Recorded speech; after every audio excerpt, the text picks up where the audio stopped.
Hello, this is the podcast from the international research platform SIMM, with reports and interviews from across the world on the role music can play in social and community programs. I am Lucas Perron. During this episode of the podcast, I will be talking with John Speyer, Andre de Quadros and Mary Cohen about music programs in detention. John Speyer will chair the upcoming symposium session on this topic on the 26th of January, and Mary Cohen will chair a session on the same topic on the 2nd of February.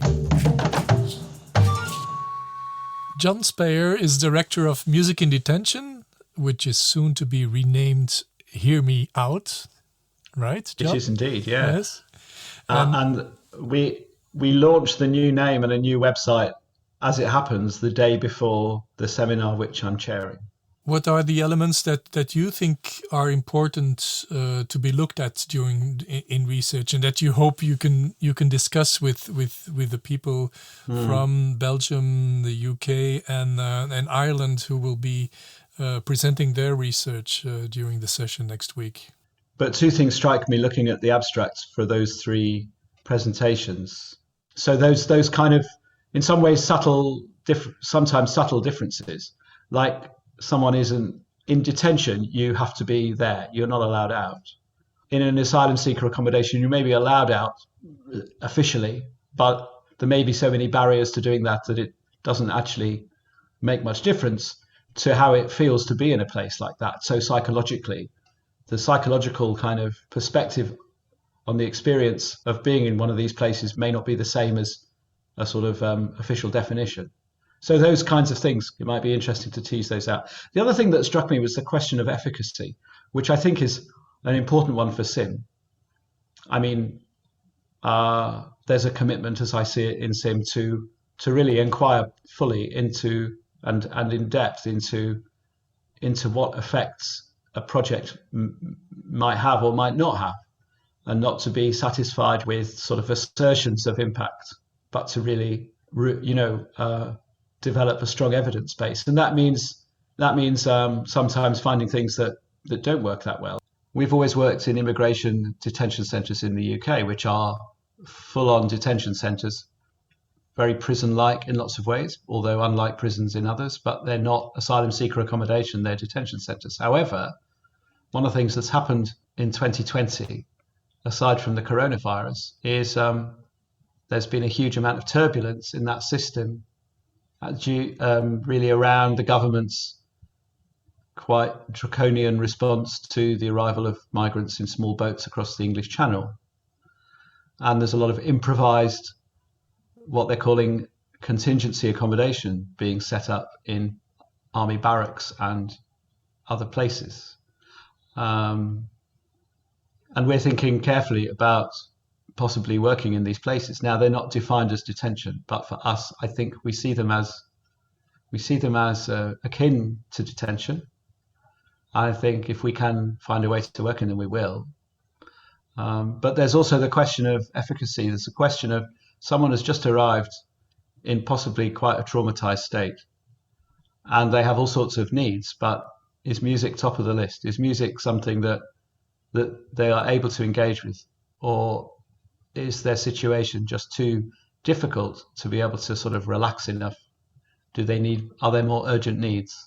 Can we do good in a situation like that if people have very recently arrived? And the question of can we do good is a really important one. We don't want to be offering something which doesn't meet people's needs, or which even they find it inexplicable that someone would offer them this when they have such powerful and basic needs. So I hope we can explore these questions. And I think what I'm saying really, I suppose, is how relevant and important they are for the work that I'm involved in. John, I know that you're also really interested on how the music interventions, music programs in detention can not only have a meaningful impact on the people who are in detention, but also on those managing these centers, and this connections between musicians and staff, The staff, in yeah. the staff, the officers, and so on. Yes, Yeah, yeah. in the centres. Yes, that does interest us a lot. We have quite a lot of indications from conversations we've had with staff in the centres who we work with. I mean, we cooperate with them and then with us in order to make our programs happen. And so we have quite a lot of indications of positive effects for staff. But as you know, I'm really keen, if possible, to help to get this properly researched. I mean, some indications in conversations is fascinating and it's illuminating, but it isn't a proper evidence base, really. And it's not something that it would be easy for us to research in full as part of just our kind of in-house evaluation that we carry out.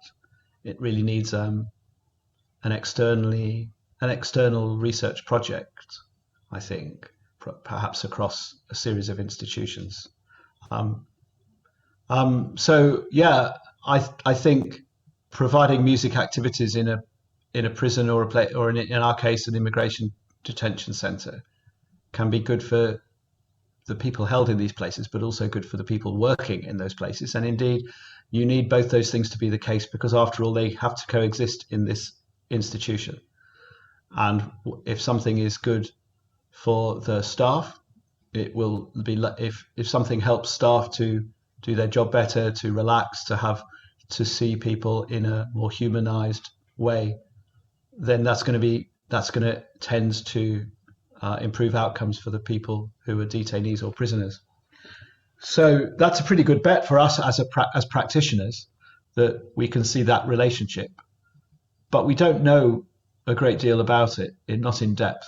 And that would be, for me, a fascinating topic for a future research project. You know I'm up. You know that I'd like to see that happen. John, I would like you to tell us also about the music, really, that is being proposed and developed in such music programs in detention. The people participating in these programs coming from very different worlds and backgrounds, and also musical reference, having very different musical references. And even if they're not musicians to start with, even if they didn't play yet before you start to work with them, they come from a world in which they knew certain types of music. And how did that does that have an impact on the choice of music and the music being played, developed? Well, it does, of course, yes.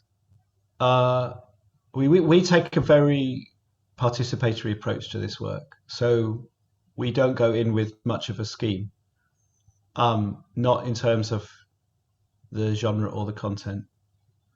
So we're looking to see what people want to do and what music is in them already, what styles they're familiar with and what feels natural to people in the room.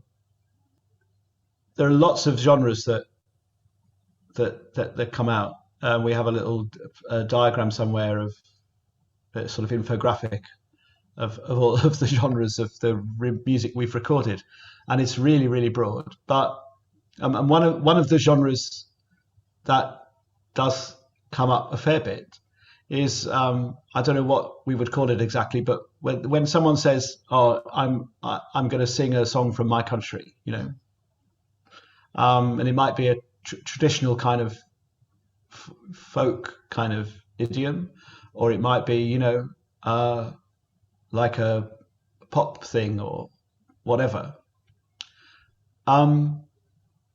And we have a volume of that in our music archive, our recordings, our sort of catalogue of recordings, but there isn't actually all that much of it. And sometimes people are surprised by that, because I suppose perhaps there's an assumption that people come from these countries and so they'll bring that kind of music with them. But first of all, a lot of people who we work with in immigration detention centres in the UK have lived in the UK for a long time. They're not all recent arrivals by any means. There are people who have very long long time pending asylum claims, and there are people who came as children. Actually, the country that the nationality that they've been kind of assigned by the government is one that they don't really accept themselves. It's maybe somewhere that their family has roots in, but they may not have been there, or they may have only been on holiday and they've spent their whole lives here, more or less. And for example, might have got into some trouble, been to prison, and then been defined as a foreign national that's then put on the list for deportation. So people's kind of backgrounds are very varied. And the other, so a lot of people have, are into stuff that's going on in the UK because they've been in the UK for a very long time. But the other thing is that there are the genres that we do the most work in are rap and hip hop, I think, probably by quite a margin. I mean, there's lots of pop and rock and stuff as well, but these are universal genres. This is the music of the dispossessed, isn't it? Of the street. You did your research in Kinshasa. Yeah, there's plenty of that going on in Kinshasa, right, Lucas? Am I right? Yes. Yeah. So it's the case also at a detention centre in Lincolnshire, in northern England. The same stuff is going on.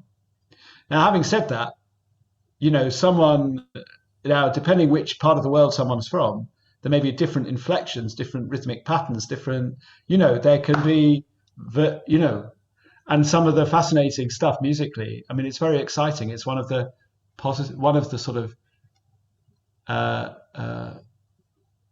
of what makes the work musically very exciting is how those subtleties can blend. So you might have these different rhythmic patterns that are being sort of pulled together in some kind of fusion, which is a really a great thing to hear, and requires a great deal of skill on the part of the artists who lead these sessions, by the way, too.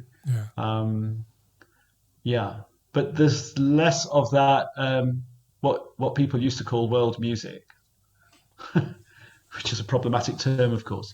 But there's less of that than some people tend to assume. Let's find out what André de Quadros thinks about this. André?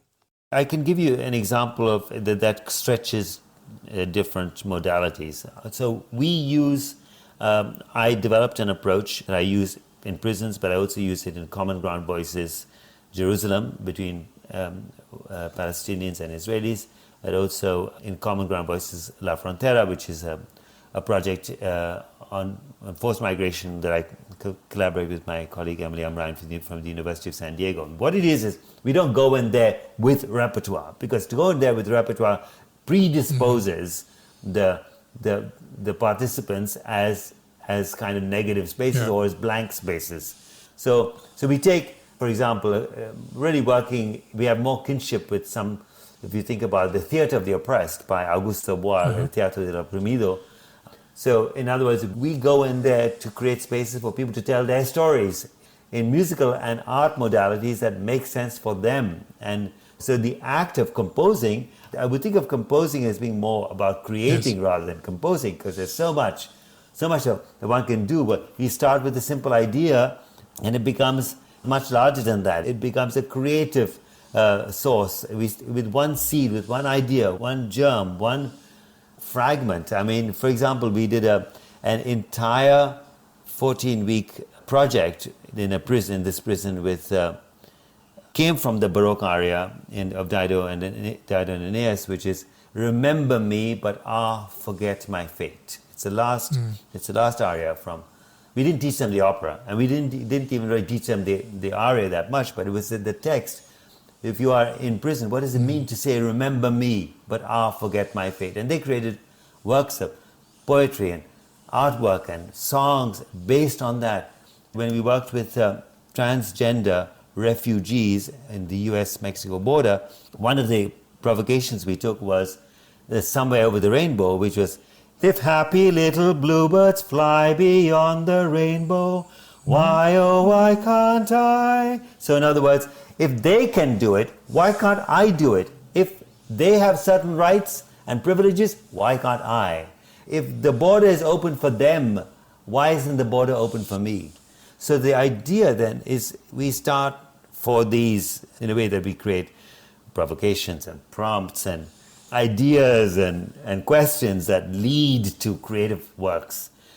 We don't conduct them in conventional ways, because to me that would once again reinforce certain power relationships that are embedded in the Western canon that we want to dismantle. Mary Cohen is head of music education of the College and the School of Music of the University of Iowa. And she's also very active with the Oakdale Community Choir. Hello, Mary. Hello, Lucas. Thank you for this opportunity to talk today. Yes. And you're going to chair a session during the upcoming 2nd of February on music projects in detention. And it's in fact one of the two sessions that during this the symposium will be organized. But you have, I think, a special entry into this. And one of the reasons is that you've been preparing this for several months already, because the panel that you're leading was supposed to be organized within last year's World Conference of the ISME, International Society of Music Education in Helsinki, which was then cancelled. And so we're really happy to welcome you and your panel into the SIMM-symposium now. The title that you gave to this session is Music Making in Prisons, Deepening Our Awareness of Inequality and Motivating Society to Radically Overhaul Injustices. This really sounds like a very specific program that you have in mind. Yes, it does. And we have quite a collection of people on this panel, from 6 different people that explore these questions in all sorts of different contexts. 2 of the participants on the panel really do a lot of research with women in prison, and another one does some work with youth that are in system-impacted youth, and then of course adults. And we're talking about from the UK, from Brazil, from Germany, from Belgium, and from the United States, as far as my experience. So yes, we realize that there's been a lot of really interesting research that came out even as early as the 1970s in the UK with critical criminology, really looking at the problems of the way societies have been dealing with what some people call troublesome situations, and realizing that there needs to be new ways of engaging with one another within a community as far as when crime happens, et cetera, et cetera. And there's always a deeper story. There's always more to each situation. Each context is unique and different. So coming to SIMM, we have this opportunity to look at what each of us are doing in our own context with music and in our own context within the particular countries we're from, and to explore what are the things that are similar with music making that can provide new ways of looking at so many complex challenges that are extremely hurtful and extreme human rights issues. There are many, many, many problematic factors within this larger context that we're looking at. Activism is an important element in not only the practice of people proposing music in detention context, but also people doing research in this field. Absolutely. And the activism involves this. What we try to do, I think, a lot in our research is the combination of research and practice. So within the research that we're doing, that we're still engaged with what's actually happening in different situations. So for example, Natalie, who's from England, she's doing work and research with music in prisons in England at HMP Portland, and she also works at that prison as a music educator. So that's an example of a really good, and so same with the choir that I lead. We're all doing things where we're engaged with the population that we're looking at.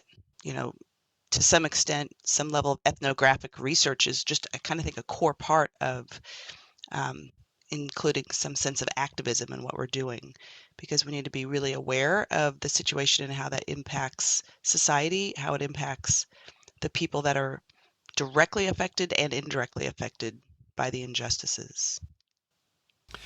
For you, it's also, you have a concern about terminology when discussing and presenting Sure. such music projects.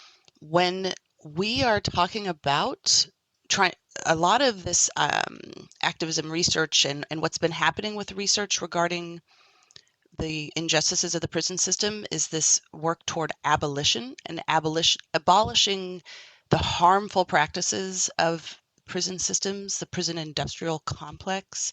So in order to move forward toward abolition, what that involves is imagining a future in a new way. And so in order to do that, we all need to be on somewhat of a level playing field. And what I've noticed from the research I've done with the Oakdale Choir and other people that I've interacted with that have done music education programs in prisons is through that shared either performing together, learning music together, or listening to people who are in custody, we come to a much clearer standing of how much we have in common with one another. If you've ever heard of the author and lawyer and founder of the Equal Justice Initiative, Brian Stevenson, he, among many other people, talk about the need to realize we are all more than the worst thing we've ever done. And when we have a social system like a prison system that identifies people as the worst thing they've done and labels them that way, it really can impact one's identity. So to progress forward to better, we need to be thinking, the more we can think about using language that is human-centered, then we can really come to a better awareness of how much we have in common with one another. If one day we would succeed to set up a comparative international study on music programs in prisons and detention, we would be confronted with very different realities, no? In this context, and a few I know of. The United States at one end, and maybe Norway at another end, and then places like where I did my research, not in prisons, but the reality of Congo, of Kinshasa. What are your thoughts about this? Would you be looking forward to be involved in such an comparative international research? Yes, absolutely. I think the more we can. It's interesting because there's such a need, Lucas, to look both at a microscopic level at what are the situations in a particular community and what are the things that this community needs. The United States is a complicated situation because we have 50 different prison systems. Every state has its own system and the federal system.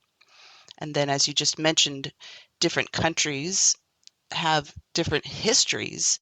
Your question is really about how can such a large, complex issue like prisons and music in prisons, what kind of research project can we do from an international, looking at all these different international views? And this is something that the panel, as we've been preparing for our session on February 2nd, we've been having meetings, and so we're still in the conversation stage. We need to be talking and learning from one another and learning what is happening within our context and with music in prisons, and in what ways can we think about research. And I really enjoy that collaborative work with other people. So the opportunity to have these conversations will, I think, be able to birth some ideas for some really important research questions that we can examine together.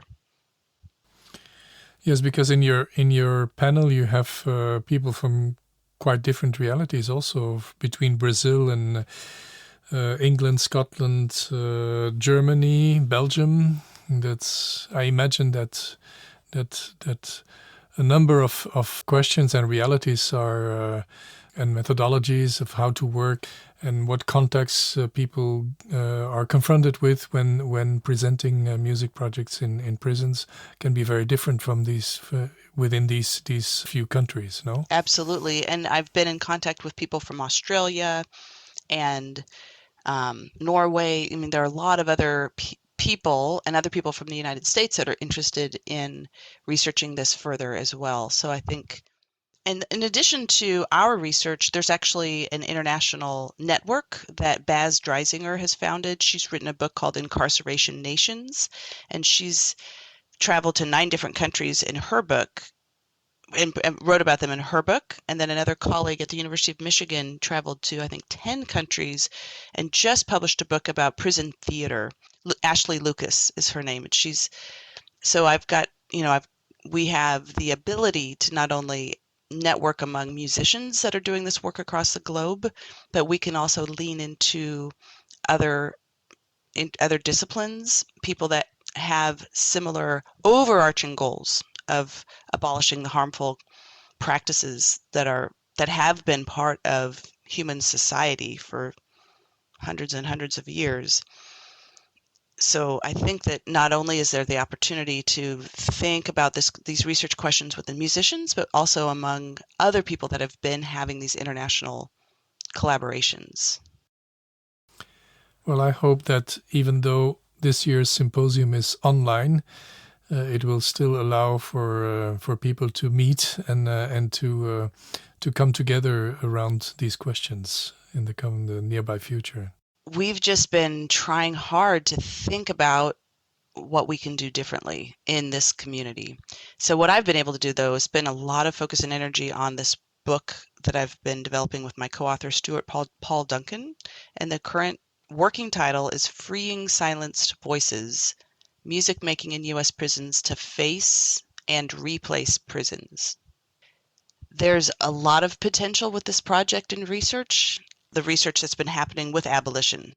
People, there's been work that's happened back in the 1970s in the United States where there are only 300,000 people in prison, and they realized this is not working. And so they wanted to create new ways like community mediation centers and all sorts of different ways of dealing with issues related to troublesome situations. But in the United States, one thing, Lucas, that I really, really hope changes in the near future is reconciliation. I was astonished to find that people who had been victims from gangs in Kinshasa, they welcomed the former members of these violent gangs who became musicians, and as if they saw, that's my interpretation, as if they saw these moving from gang activities to musical activities as making their society more healthy. And I felt a strong link between all these people. And this is in contrast to what we see happen in our societies easily, that when somebody does something wrong, we put him away or put him or her away and see this as a possible solution. Yes, it's powerful. And Andre de Quadros's program, Empowering Song, there are some powerful chapters in his book he edited with Kinvu. The book's titled My Body Was Left on the Street, Music Education and Displacement. The Empowering Song process uses the Augusto Boal Theater of the Oppressed approach, so it really removes any power dynamic between musical leader and group. As a result, I read about a very similar experience where in a Massachusetts prison, the men that were singing together in a circle were singing across from people from a rival gang. And through that experience of sharing their voice and sharing their creation, being very vulnerable in their process of music making, they were able to make a lot of connections interpersonally within themselves and within the community they were with. So I am very hopeful that SIMM and other researchers that are interested in the social impact of making music, that we can think in new innovative ways and collaborate with other professionals such as mediators and maybe counselors, social workers. Prison staff also. Oh, that would be wonderful. Staff. Yeah, absolutely. Yes. There's a lot of possibility and really hope. The more we can lean into the hope of how music can, if it's used appropriately, we know that there are instances where music has been used in harmful ways, but when we're aware of the potential and aware of the fact that making music, singing is a learned skill that all people have the potential to explore. In, I guess, most cases, the people participating in music programs are coming from very different realities and backgrounds. And also in terms of their connection that they can have with specific types of music can be very different. Many musicians, practitioners in these projects are really taking this on board and coming up with ways of allowing very different not only styles and musical worlds to be presented and to blend into then musical results which are maybe very different from what we would hear and so in a very different context. Mm-hmm. I love reflecting on this question.